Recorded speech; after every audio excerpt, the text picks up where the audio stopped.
وها قد جرت الامور كما خطط لها. انتوا طبعا مستنيين مني ان انا اكلمكم عن فنيات، ها؟ مفيش منه. للاسف النهارده اللي لعب خسر، واللي ما لعبش هو اللي كسب. الزمالك ما جاش خالص خالص. بيراميدز جه شويه في الماتش ومشي تاني.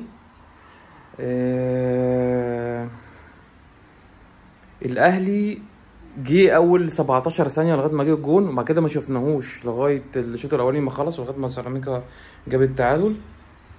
الشوط الثاني كان 70 سيراميكا 30 الاهلي.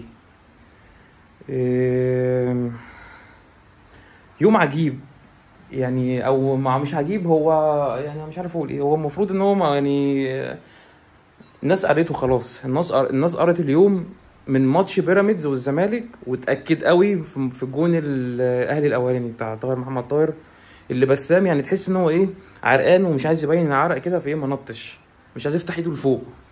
لا انا عرقان يعني، الناس تعرف مني. فيعني سيناريو مكتوب ومعمول له اخراج، والدنيا بيس في الحماده يعني.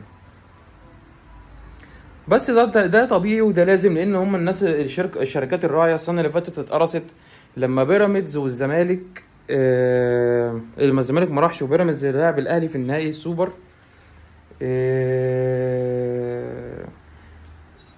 50% من اللي هم كانوا حاطين املهم عليه من الماركتينج يعني التسويق والايرادات والاعلانات والكلام ده، والرعاه اشتكت يعني، لبسوا اسود لما الزمالك ما راحش وبيراميدز راح مكانه.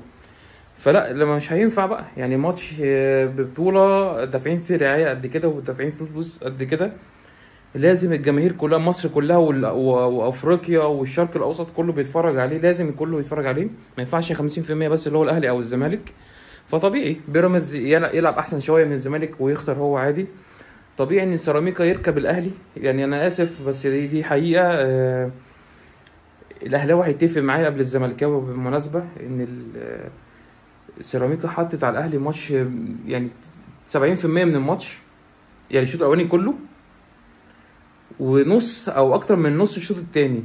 سيراميكا ماسكه الماتش. الاهلي يعتبر ما جاش خالص، اللي هما الكورتين اللي جم جونين يعني، كرة من كرة ثابته عرضيه احمد طاهر حطها، والاولانيه اللي هو الدفاع مش عارف يعني ايه، الولد بتاع نص الملعب حاول يرجعها بشكل ايه يعني يتصدق، بس ما فيش.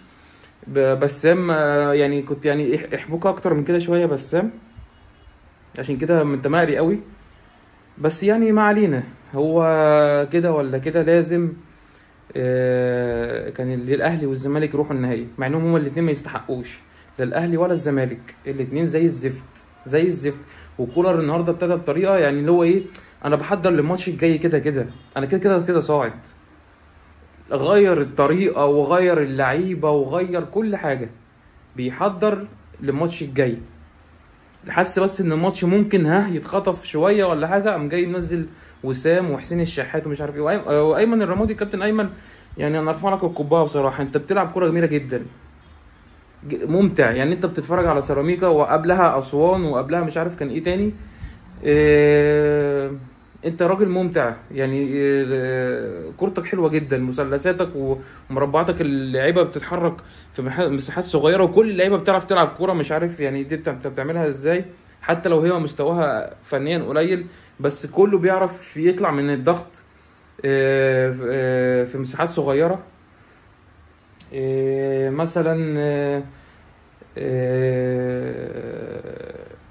القندوسي يعني، ده كنت بنشوفوه اللي هو ايه، بيبقى دايما طاير على الطرف اليمين او الشمال. لا النهارده شايفه انه يعني اللعيبه كلها، مش القندوسي بس، اللعيبه كلها بتلعب في حته قد كده، وكلهم بيعرفوا يعدوا واحد على واحد، وكلهم بيعرفوا يصنعوا فرص. بس هو ايه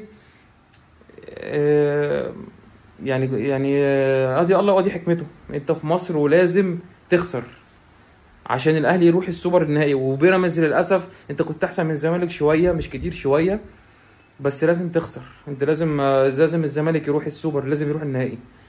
فادي حال الكوره في مصر. ومنتظرين بقى شوف الاهلي والزمالك يعني هيعملوا ايه مع بعض، طالما انه ده اتدخر لعيبته او اتدخر مجهود لعيبته، وده اتدخر لعيبته كلها. يعني كولر اتدخر لعيبه كلها ما نزلهاش من اساسه، وجميز يعني لعب على الواقف عشان يعرف انه كده كده هيكسب. اما نشوف هيعملوا ايه بقى في اليوم الخميس اللي جاي في النهائي المرتقب، اللي هو اللي جه صدفه ما كانش متخطط له خالص. هنشوف يا رب يا رب يطلع حاجة حلوة، يعني يطلع فيلم حلو في آخره. ومن هنا نكون وصلنا لنهاية الفيديو. كالعادة بقول لكم يعني اشتركوا في القناة، عيب كده. ويا رب كنا عند حسن ظنكم دايما. السلام عليكم.